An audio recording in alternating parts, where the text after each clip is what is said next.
तीखे आलू के पराठे बेचने वाली।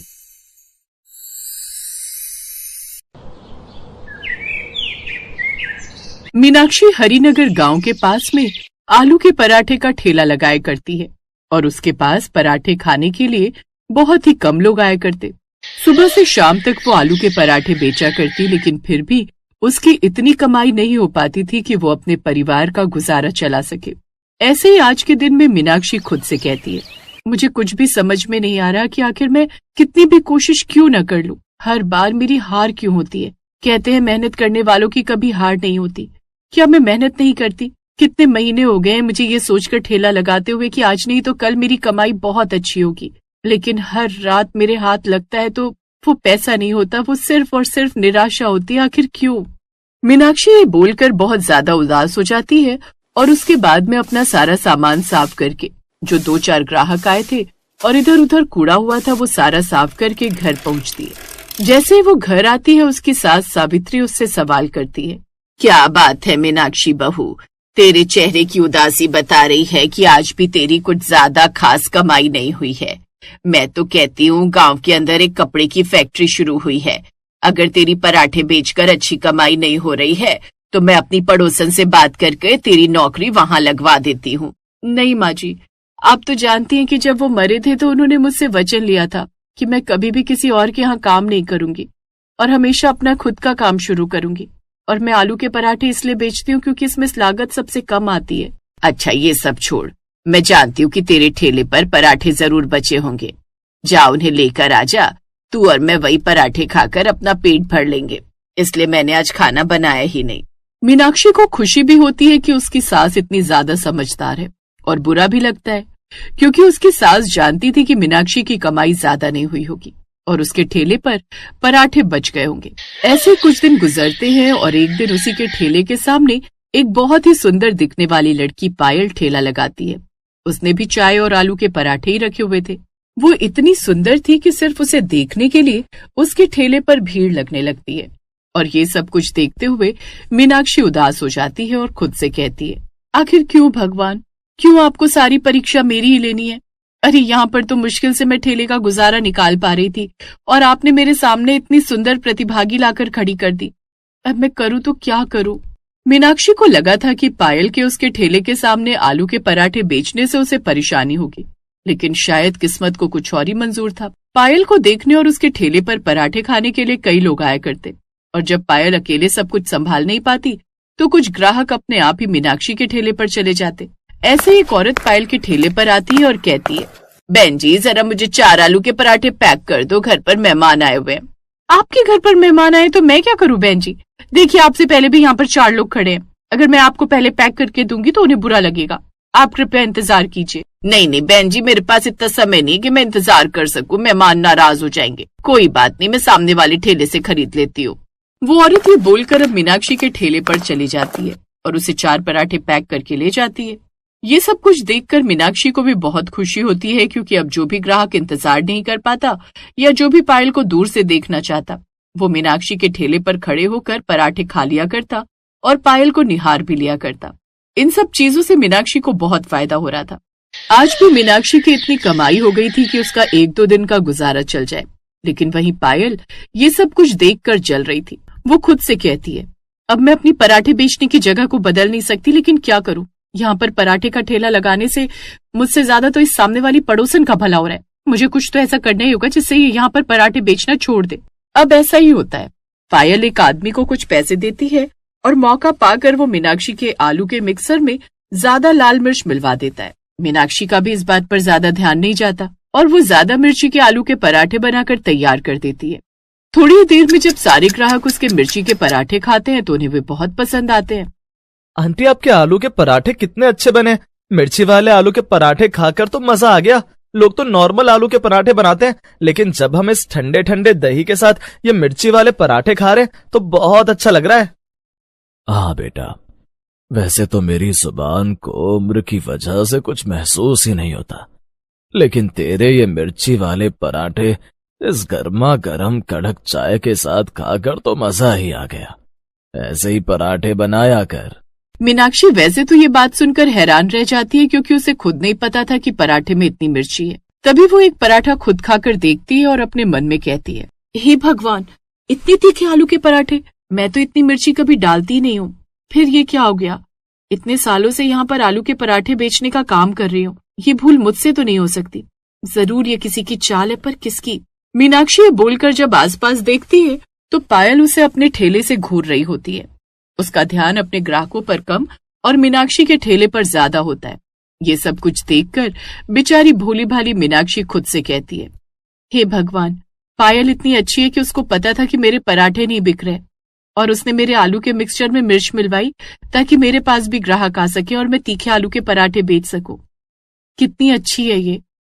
मीनाक्षी समझ नहीं पाई कि सच में पायल ने यह सब कुछ उसका ठेला बंद करवाने के लिए किया था। लेकिन उस दिन के बाद तो मीनाक्षी की जैसे निकल पड़ी। जब वो शाम को घर आती है तो सावित्री उससे कहती है, ला बहू, जो तेरे आलू के पराठे बचे हैं वो दे दे। मैंने आज भी खाना नहीं बनाया है, उससे ही हम लोग गरम करके खा लेंगे। मीनाक्षी को बहुत खुशी होती है कि आज वो पहली बार अपनी सास को गलत साबित करके रहेगी। वो अपनी सास को बताती है कि आज उसके सारे आलू के पराठे बिक गए हैं और ये कैसे हुआ ये भी बताती है। तो सावित्री उसे कहती है, अरे मूर्ख लड़की, आजकल के जमाने में तो कोई सगा खून भी किसी का भला नहीं करता और तुझे ऐसा लगता है कि वो सामने वाली प्रतिभागी ने तेरा भला किया। अरे ऐसा कुछ नहीं है, होश में आ। वो चाहती थी कि तेरा ठेला बंद हो जाए और सारे ग्राहक उसके ठेले पर खड़े होकर पराठे का इंतजार करें, इसलिए उसने तेरे साथ ऐसा किया है। हे भगवान, मैंने तो ये सोचा ही नहीं कि वो मुझसे बदला लेने के लिए भी ये कर सकती है। पहले तो मुझे ऐसा लगा कि किसी ने पराठे में मिर्ची ज्यादा मिलाई है तो ये किसी की चाल है। लेकिन जब पायल को देखा तो मुझे ऐसा लगा कि वो सुंदर है और उसके पास तो ग्राहक भी ज्यादा आ रहे हैं, तो वो ऐसा क्यों करेगी? आजकल की इस दुनिया में संतुष्टि नाम की चीज ही नहीं है। भगवान आपको कितनी भी खूबसूरती, पैसा, धन और गुण दे दे, लेकिन तब भी लोगों को दूसरों की खुशी देखकर जलन ही होती है। ये तो जैसे इस प्रकृति का नियम बन गया है। मैं बताती हूँ अब तुझे आगे क्या करना है। अब सावित्री मीनाक्षी को एक सुझाव देती है। मीनाक्षी अब अपने ठेले पर बहुत सतर्कता से काम किया करती ताकि कोई भी उसके साथ कोई भी धोखा या छल ना करे या उसके खाने में किसी तरह की मिलावट ना हो। साथ ही 2 दिन के बाद एक बोर्ड तैयार होकर आता है जिस पर लिखा हुआ था, गांव के सबसे तीखे आलू के पराठे बेचने वाली। उस बोर्ड को देखकर लोग इतने आकर्षित होते हैं कि मीनाक्षी के पास पराठे खाने के लिए आने लगते हैं। ये देखकर मीनाक्षी भी बहुत खुश होती है और खुद से कहती है, अगर भगवान ने मेरा काम चलाने में मेरी मदद की है, भले ही मेरी प्रतिभागी के जरिए, तो मुझे भी अब अपने काम पर अच्छे से ध्यान देना चाहिए। मैं कभी भी पायल के साथ कोई मिलावट नहीं करूंगी, भले ही वो मेरा जितना भी बुरा चाहे। इस प्रकृति का जो भी नियम है मैं उसे नहीं मानूंगी और मैं बस अपने काम से काम रखूंगी। मीनाक्षी ऐसे ही अपने काम से काम रखती है। जब भी पायल उसे अपने ठेले से देखकर मुस्कुराया करती तो वो भी मुस्कुराया करती। धीरे धीरे पायल को भी एहसास होता है कि वो मीनाक्षी का कुछ नहीं बिगाड़ सकती। गांव में अब मीनाक्षी का ठेला भले ही ज्यादा अच्छा नहीं चलता, लेकिन इतना जरूर चलने लगता है कि वो अपना और अपनी सास का गुजारा कर सके।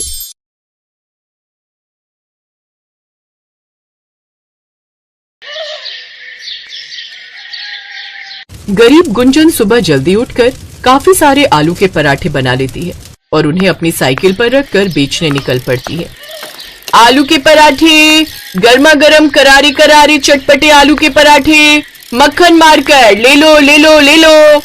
गुंजन लगातार अपनी साइकिल पर आलू के पराठे बेचने के लिए आवाज लगा रही थी। उसकी आवाज सुनकर कुछ ग्राहक उसके पास आ जाते हैं। अरे गुंजन बहन, मुझे जल्दी से 2 आलू के पराठे दे दो। जी भाई साहब, बस जरा सा सब्र कीजिए, अभी लगा देती हूँ।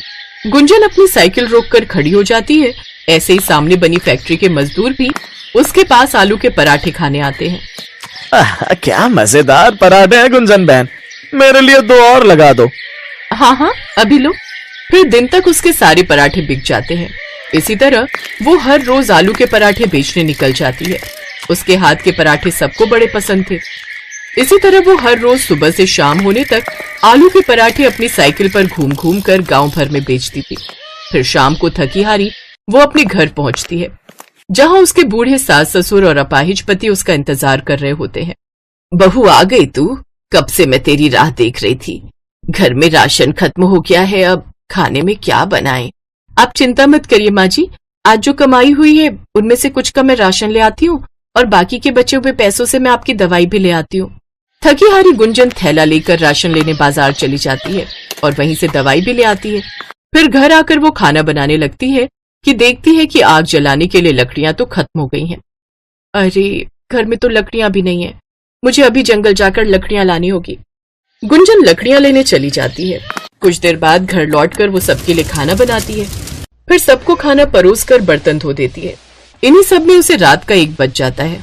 फिर 4 घंटे की नींद लेकर वो सुबह फिर जल्दी उठकर घर का सारा काम निपटाकर चूल्हे पर आलू के पराठे बनाकर तैयार कर लेती है। फिर अपनी साइकिल पर उन्हें बेचने निकल पड़ती है। आलू के पराठे, करारे करारे स्वादिष्ट आलू के पराठे ले लो। कुछ देर बाद वो बाजार में जाकर खड़ी हो जाती है। ये देख दूसरे फेरी वाले गुस्सा होने लगते हैं। जब से गुंजन आलू के पराठे बेचने लगी है तब से हमारा धंधा चौपट हो गया। पहले जो भीड़ हमारे ठेले पर रहा करती थी, अब वो सारी उसकी साइकिल के पास जाकर आलू के पराठे खाती है। बिल्कुल ठीक कहा तुमने मदन भाई, इस औरत ने तो हमारी कमाई आधी कर दी है। न जाने क्या जादू है इसके आलू के पराठों में। गुंजन के हाथों में कमाल का जादू था। वो बहुत ही बढ़िया आलू के पराठे बनाती थी। गुंजन का पति विजय दूसरे गांव में एक फैक्ट्री में काम करता था। उस गांव से आते जाते उसकी मुलाकात गुंजन से हुई। फिर दोनों में प्यार हुआ और दोनों ने शादी कर ली। शादी कर गुंजन माधोपुर गांव अपने ससुराल आ गई। उसके गांव में उसके बूढ़े सास ससुर थे। सब कुछ अच्छा चल रहा था। गुंजन और विजय भी एक दूसरे के साथ बहुत खुश थे। लेकिन एक रोज जब विजय दूसरे गांव से साइकिल से घर लौट रहा था, तभी उसकी टक्कर एक बस से हो गई, जिसमें विजय अपाहिज हो गया। तब से घर खर्च चलाने के लिए गरीब बहू गुंजन आलू के पराठे विजय की पुरानी साइकिल पर बेचने लगी। लेकिन गांव के कुछ फेरी वाले अब उससे जलने लगे और उन्होंने अब उसको सबक सिखाने की ठानी। एक रात, राजू, अच्छा मौका है, अभी वो सब सो रहे होंगे। बता दे उस साइकिल वाली को हम लोगों से पंगा लेने का क्या अंजाम होता है। तोड़ दे उसका ये साइकिल ढाबा। अभी लो हुजूर। राजू और मदन मिलकर उस गरीब बहू का साइकिल ढाबा तोड़ देते हैं।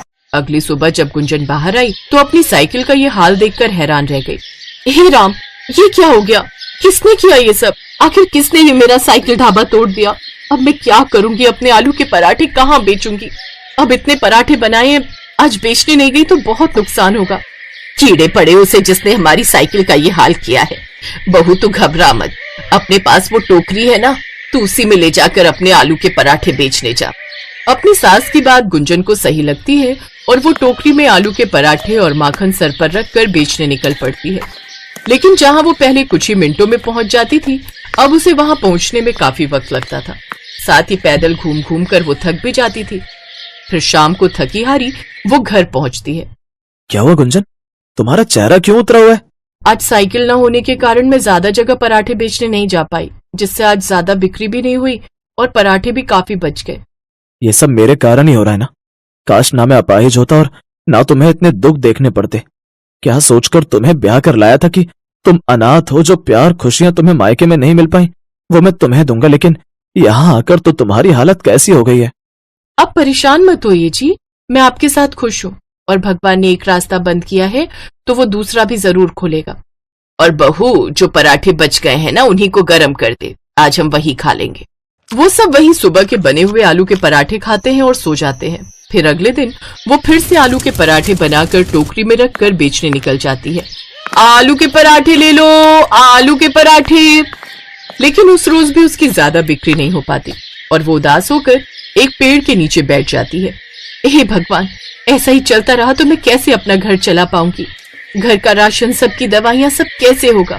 शाम को गुंजन फिर मायूस सा चेहरा लेकर घर आ जाती है। उसके परिवार वाले उसकी हालत देख समझ जाते हैं कि उसकी आज भी कुछ खास बिक्री नहीं हुई। वो सब भी मायूस हो जाते हैं। तभी उसके पास उसकी सहेली और पड़ोसन रजनी आती है। अरे गुंजन बहन, तुम आ गई? मैं कब से तुम्हारी राह देख रही थी। कहो, क्या बात है रजनी? तुम्हें पता है अपने गांव में ना एक बहुत बड़ी प्रतियोगिता होने वाली है खाने को लेकर। जो भी सबसे अच्छा खाना बनाकर जजेस को इम्प्रेस करेगा उसे पूरे 10 लाख का इनाम मिलेगा। क्या? 10 लाख? हाँ सोच गुंजन, अगर तुम ये प्रतियोगिता जीत गई तो तुम्हें पूरे 10 लाख का इनाम मिल जाएगा। वैसे भी तुम पराठे बनाने में तो माहिर हो।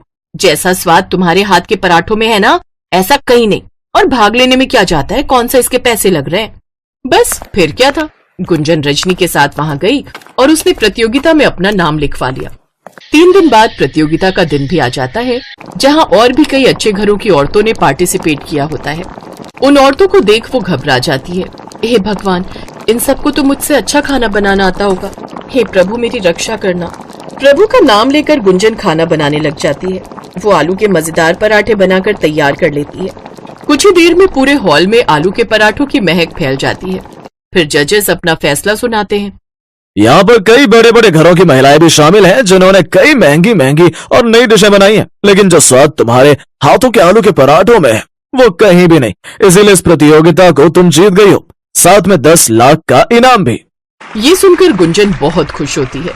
अब वो उन पैसों से एक पक्का घर बनवाती है, साथ ही गांव के बाजार में अपना एक ढाबा खोल लेती है और उसमें आलू के पराठे बनाकर बेचने लगती है, जिससे उसकी खूब कमाई होती है और अब वो अमीर हो जाती है।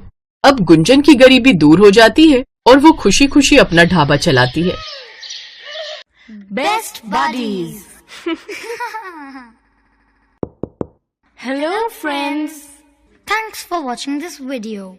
अगर आपको ये वीडियो पसंद आया है तो प्लीज लाइक, सब्सक्राइब, कमेंट्स करें इस वीडियो पर और हाँ, शेयर करना भी ना भूलें। और भी मजेदार वीडियो देखने के लिए नीचे दिए गए बेल आइकॉन को दबाएं। देखते रहिए बेस्ट बडीज।